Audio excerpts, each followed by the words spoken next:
Hello everyone, welcome to observe only. आज हम short में जानेंगे चंबल परियोजना के बारे में।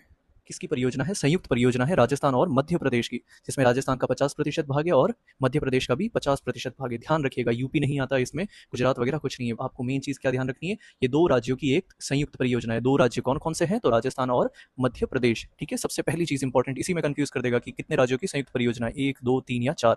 तो आपको ध्यान रखना है दो। दूसरा इंपॉर्टेंट पॉइंट, इस परियोजना के अंतर्गत कितने बांध बनाए गए हैं? तो चार बांध बनाए गए हैं। अब वो चार बांध कौन कौन से हैं उनको हम थोड़ा सा इस डायग्राम के थ्रू समझने की कोशिश करते हैं। यहाँ पे मैंने कुछ नंबरिंग करा है, एक, तीन, दो और चार, और यहाँ पे ये नंबरिंग आप इससे मैच करा दीजिएगा। सबसे पहले हम देखते हैं एक नंबर, जो है गांधी सागर बांध। इसका निर्माण कब हुआ था? तो इसका निर्माण हुआ था 1949 के अंदर।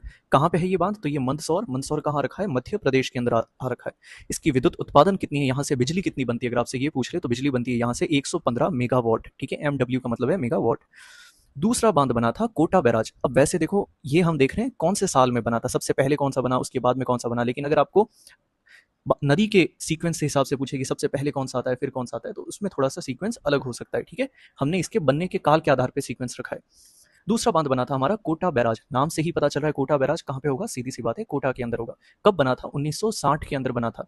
इसमें कोई भी विद्युत उत्पादन नहीं है। इंपॉर्टेंट पॉइंट है, सवाल ऐसे आ जाएगा, चंबल परियोजना में निम्न चार बांध बनाए गए थे, इनमें से कौन से एक बांध में कोई भी विद्युत उत्पादन नहीं किया जाता, यहाँ से बिजली बनती नहीं है। ठीक है, तीसरा बांध है हमारा राणा प्रताप सागर बांध। ठीक है, राणा प्रताप नाम से सुन के महाराणा प्रताप या राणा रिलेटेड राजाओं की याद आती है, तो ये कहाँ पे होगा? चित्तौड़गढ़ के अंदर होगा। ठीक है, थोड़ा सा आप ऐसे कोरिलेट करने की कोशिश करना। ठीक है, वैसे कोई जरूरी नहीं है, बट स्टिल हमें याद रखना है, हमें हमारा तरीका पता होना चाहिए सिर्फ।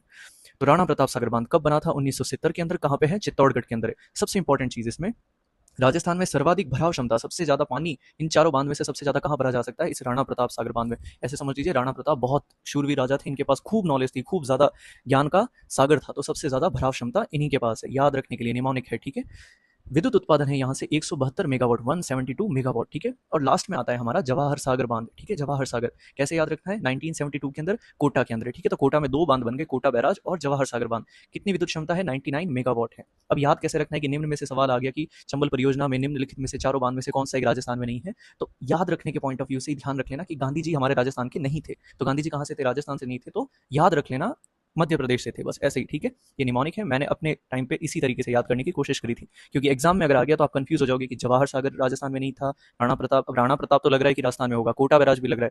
कंफ्यूजन कहाँ होता है? एक तो गांधी सागर में और एक होता है जवाहर सागर में। तो बस अब याद रखने की कोई भी कोशिश, अपना तरीका अपना लेना, जिससे आपको ये याद रह सके कि गांधी सागर बांध जो है 1949 में बना था, वो कहाँ पे? राजस्थान में नहीं है, मंदसौर MP के अंदर है। और एक आखिरी पॉइंट, इस परियोजना में दोनों राज्यों को जल विद्युत और सिंचाई की सुविधा प्राप्त है। जल विद्युत भी मिलता है और सिंचाई भी मिलती है। तो आई होप आपको ये सेशन समझ में आया होगा।